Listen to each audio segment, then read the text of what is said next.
قمنا للدعوة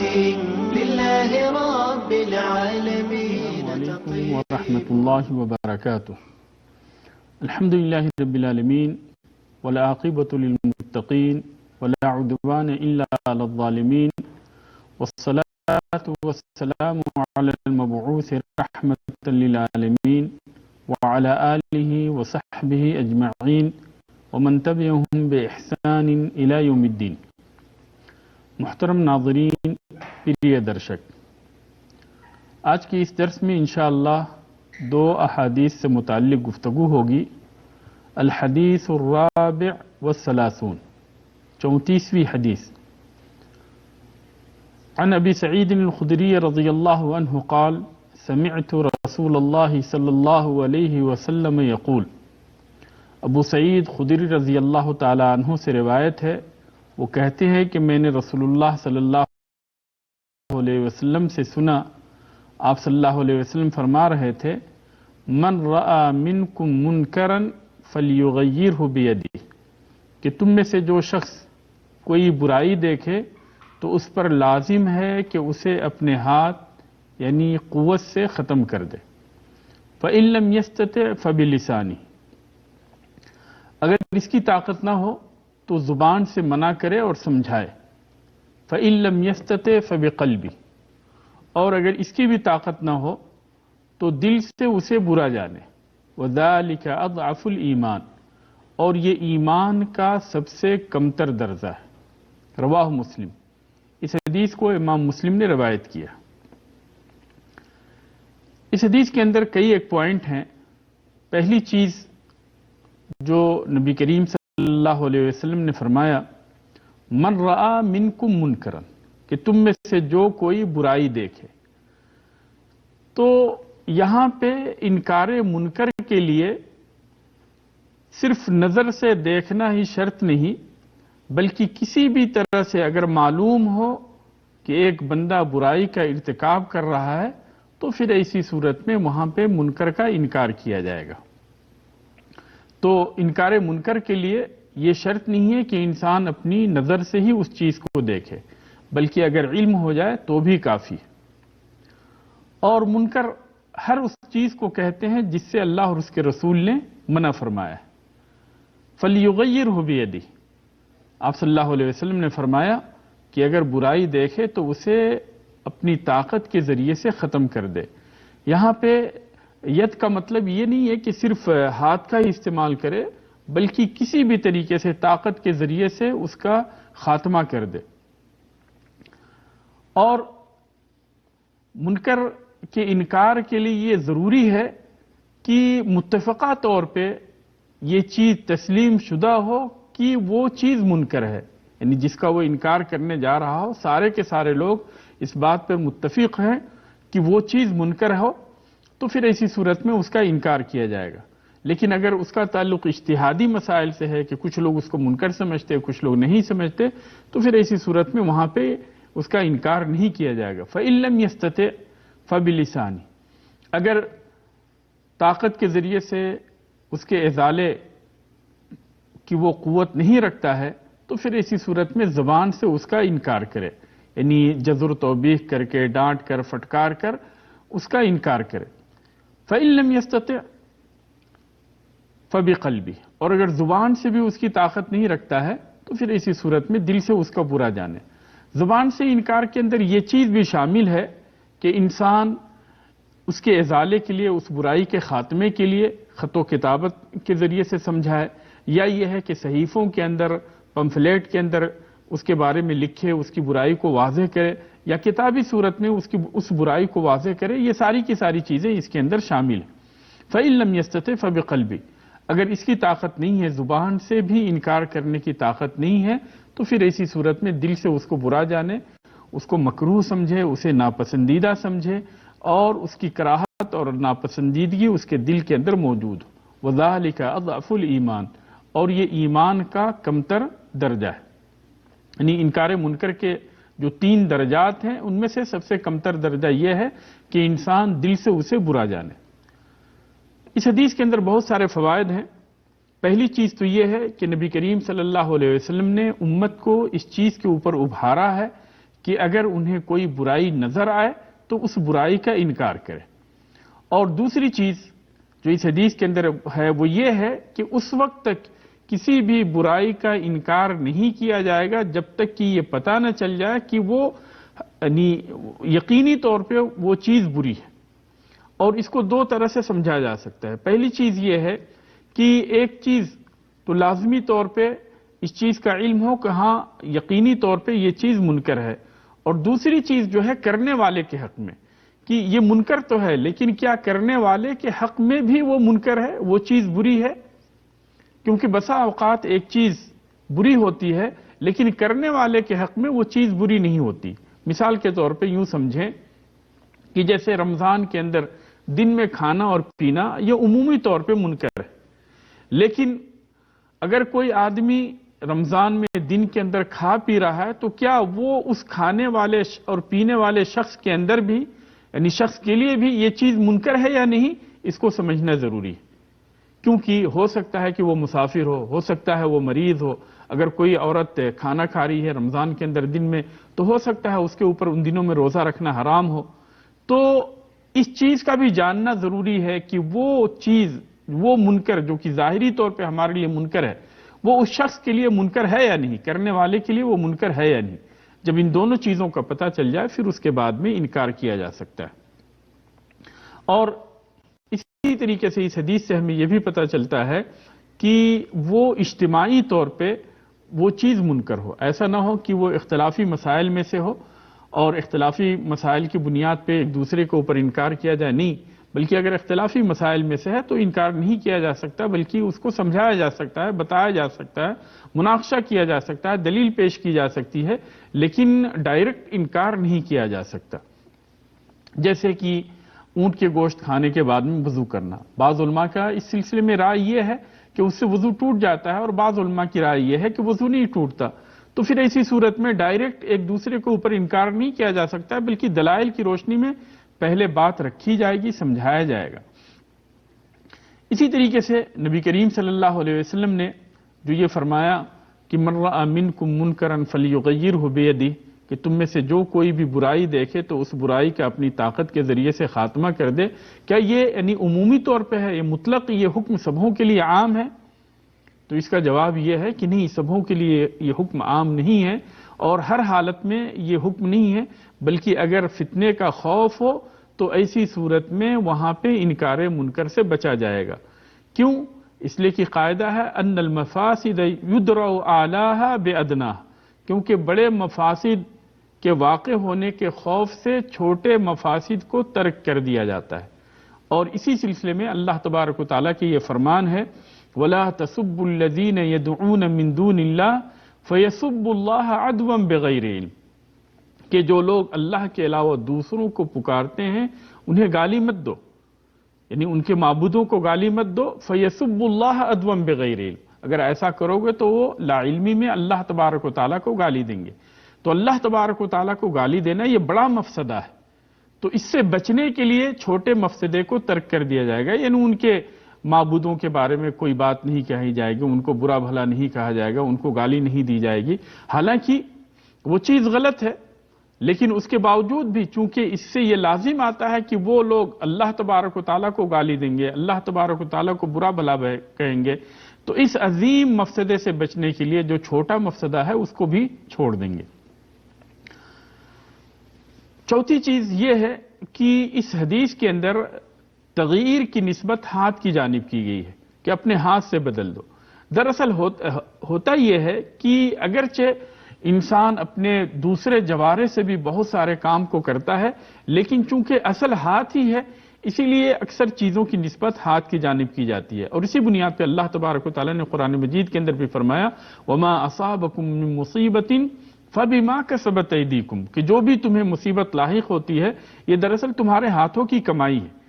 تو یہ ساری چیزیں جو ہے انسان ساری برائی کو ہاتھ سے تو نہیں کرتا ہے بلکہ بہت ساری چیزیں زبان سے کرتا ہے، بہت ساری چیزیں ہاتھ سے کرتا ہے، بہت ساری چیزیں پیر سے کرتا ہے، بہت سارے گناہ جو ہے سن کے کرتا ہے، دیکھ کے کرتا ہے. لیکن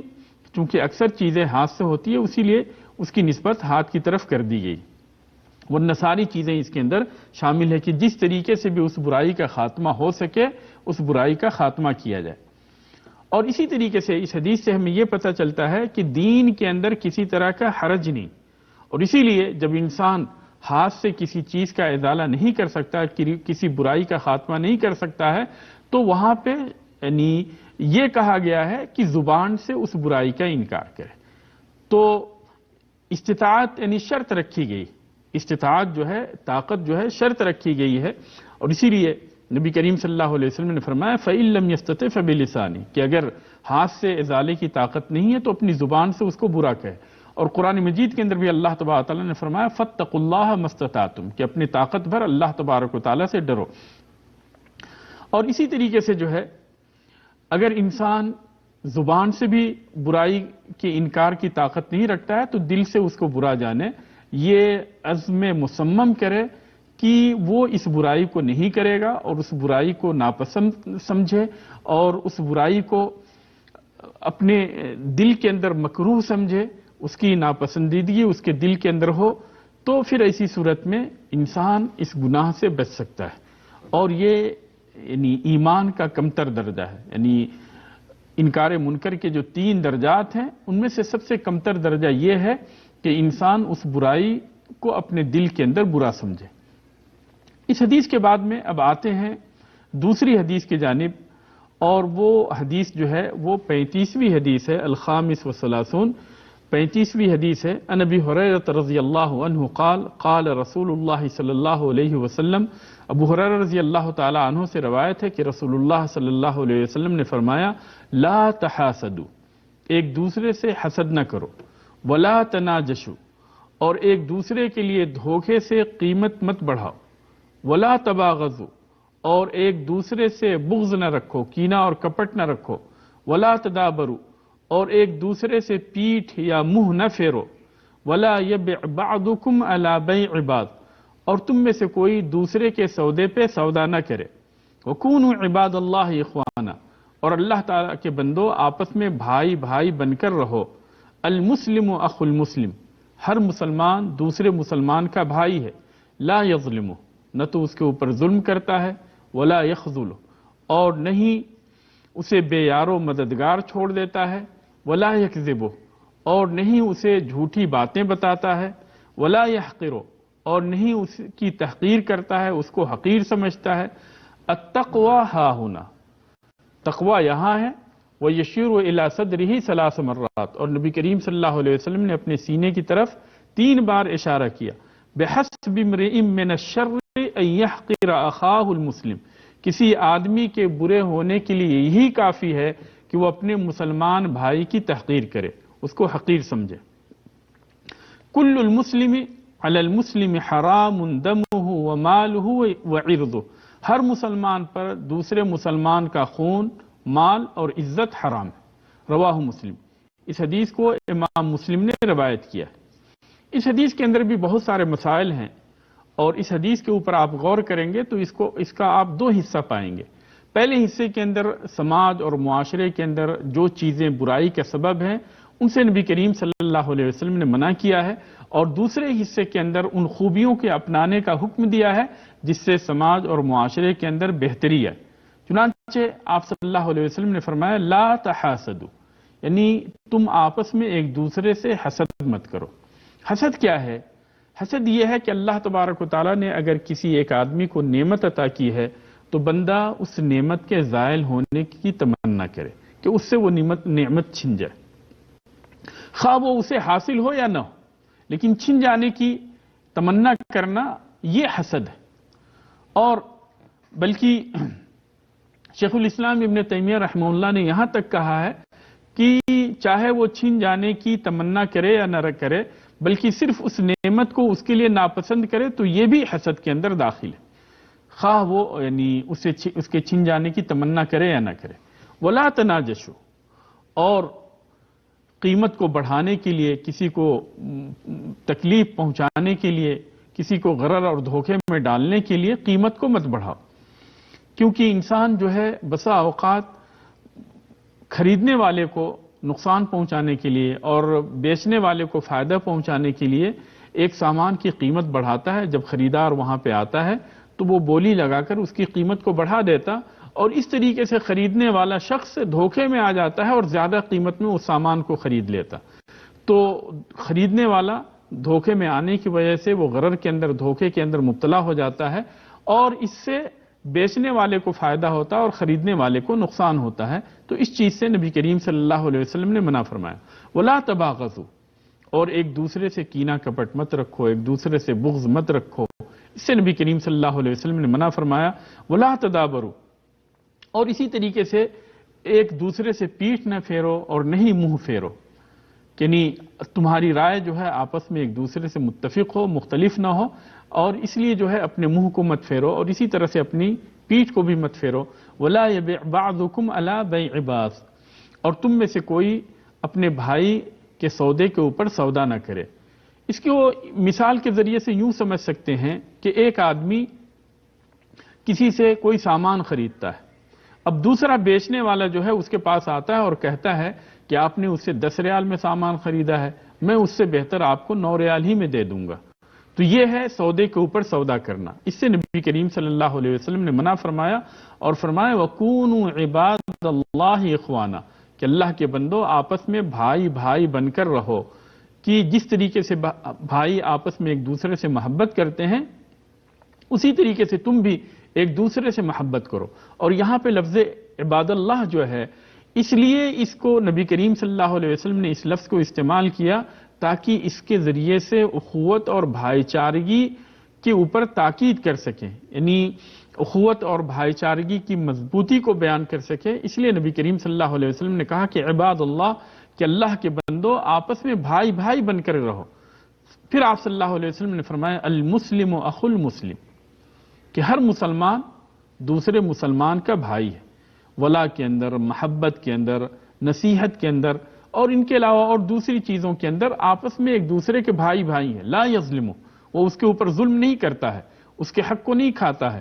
اور نہیں اس کے اوپر جو واجبی چیز ہے اس کا انکار کرتا ہے۔ تو یہ یعنی چاہے مالی امور ہو یا اسی طرح سے خون کے مسائل ہوں یا عزت و آبرو کے مسائل ہو، ساری چیزوں کے اندر وہ ایک دوسرے کے اوپر ظلم نہیں کرتا۔ ولا یخذلہ، اور نہیں اسے بے یار و مددگار چھوڑتا ہے، بلکہ جہاں پہ اس کی مدد کی ضرورت ہوتی ہے وہاں پہ وہ اس کی مدد کرتا ہے۔ ولا یکذب، اور نہیں وہ اس سے جھوٹی باتیں بیان کرتا ہے۔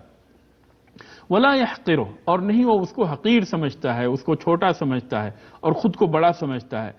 التقوی ہا ہنا، اور نبی کریم صلی اللہ علیہ وسلم نے یہ کہا کہ تقوی جو ہے دراصل یہاں پہ ہے، اور سینے کی طرف آپ صلی اللہ علیہ وسلم نے اشارہ کیا کہ یہاں پہ دراصل تقوی ہے، اور اس بات کی وضاحت کے لیے کہ انسان جو ہے وہ اپنے بھائی کے لیے ہمیشہ بہتری کے لیے سوچے، اس کے اوپر کسی طرح کی ظلم و زیادتی نہ کرے، اس کے اوپر کسی طرح کی اس کے ساتھ عداوت نہ رکھے اور اس کے اوپر کسی طرح کی ظلم و زیادتی نہ کرے۔ کیوں؟ اس لیے کہ نبی کریم صلی اللہ علیہ وسلم نے آگے فرمایا بِحَسْبِ امْرِئٍ مِّنَ الشَّرِّ أَن يَحْقِرَ أَخَاهُ الْمُسْلِمَ، اگر انسان کے اندر اور کوئی برائی نہیں ہے، صرف یہ ہے کہ وہ اپنے بھائی کو حقیر سمجھتا ہے، تو یہ چیز بھی اس کے برے ہونے کے لیے کافی ہے۔ یعنی صرف اپنے بھائی کو حقیر سمجھنا، چھوٹا سمجھنا، کمتر سمجھنا، یہ اس کے برے ہونے کے لیے کافی ہے۔ تو اس حدیث کے اندر بہت سارے فوائد ہیں، اور انہی فوائد میں سے ایک یہ ہے کہ انسان اس حدیث کی روشنی میں اپنی زندگی گزارے، کیونکہ نبی کریم صلی اللہ علیہ وسلم نے ہمارے لیے ایک نظام بیان کیا اور ہر طرح کی برائی سے ہمیں دور رہنے کا حکم دیا، اور ہر طرح کی اچھائی کو اپنانے کا آپ صلی اللہ علیہ وسلم نے ہمیں حکم دیا۔ حسد جو ہے، حسد یہ ہے کہ ایک انسان جو ہے، حسد کے یعنی کئی ایک مراتب ہیں۔ ایک یہ ہے کہ انسان یہ تمنا کرتا ہے کہ وہ کسی سے آگے بڑھ جائے، اور وہ یہ نہیں چاہتا ہے کہ اس کی نعمت بھی زائل ہو، تو ایسی چیز یعنی مطلوب ہے، یعنی ایسا انسان کر سکتا ہے اور اس کے لیے اندر کسی طرح کی برائی نہیں، اور یہ حسد بھی نہیں۔ کسی دوسرے سے آگے بڑھ جانا یہ حسد نہیں، اس کی خواہش کرنا یہ حسد نہیں۔ حسد یہ ہے کہ آدمی ایک دوسرے کی نعمت کو زائل ہونے کی تمنا کرے اور اس کے لیے کوشش کرے، تو یہ چیز جو ہے حسد کے اندر داخل ہے، جس سے کہ نبی کریم صلی اللہ علیہ وسلم نے منع فرمایا، اور اس حدیث کے اندر آپ صلی اللہ علیہ وسلم نے حسد اور دوسری برائیوں سے آپ صلی اللہ علیہ وسلم نے منع فرمایا، اور اسی طریقے سے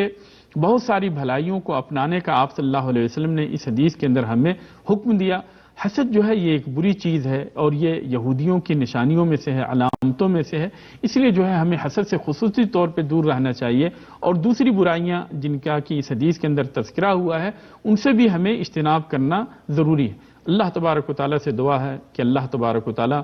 ہمیں ہر طرح کی برائی سے محفوظ رکھے اور ہمیں ہر طرح کی بہتر کام کو اپنانے، ہر طرح کی بہتر خوبی کو اپنانے کی توفیق عطا فرمائے، جب تک ہمیں اس دنیا کے اندر زندہ رکھے، اسلام پہ زندہ رکھے، اور جب ہمیں وفات دے اسلام پہ وفات دے۔ آمین وآخر دعوانا ان الحمدللہ رب العالمین، والسلام علیکم ورحمۃ اللہ وبرکاتہ۔ رب العالمين تطيب أسعد قلوبا، طيب الحياة بحبنا للدعوة لله رب العالمين تطيب أسعد قلوبا بالهداية والتقى، ونر طريقي كي أراه يطيب، طيب الحياة بحبنا للدعوة لله رب العالمين تطيب،